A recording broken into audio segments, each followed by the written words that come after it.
જય શ્રી કૃષ્ણ, જય દ્વારકાધીશ મિત્રો. આજે આપણે અધ્યાય 13 8 થી 12 એમ 5 શ્લોક સમજીશું. અમાનિત્વમ દંભિત્વમ અહિંસા જ્ઞાંતિ રાવર્જમ આચાર્યોપાસનમ શૌચમ સ્થૈર્ય માત્મ વિનિગ્રહ ઇન્દ્રિયાર્થસુ વૈરાગ્યમ અહંકાર એવ ચ જન્મ મૃત્યુ ચરાવ્યાધિ દુઃખ દોષાનું દર્શનમ.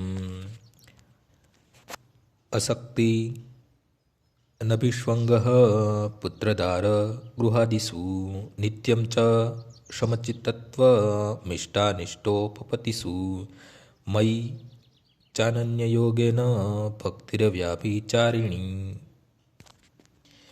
વિવિક્તદેશ સેવિત્વમ પ્રતિર્જન સંસદી આધ્યાત્મજ્ઞાન નિત્યમ ત્વમ તત્વજ્ઞાનાર્થદર્શનમ ઇતચ્ચ જ્ઞાનમિતિ પ્રોક્તમ જ્ઞાનમ યથોક્તન્યથઃ.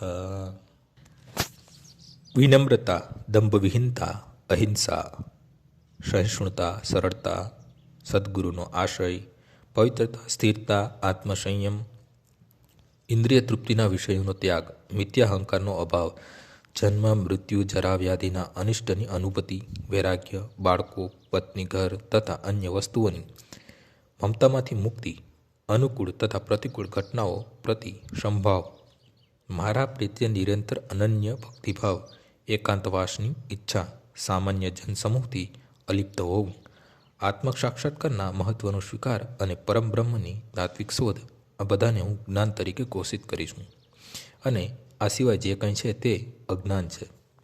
આજનો શ્લોક અહીં પૂર્ણ થાય છે. આવતીકાલે ફરીથી સવારે 6 વાગ્યે મળીશું.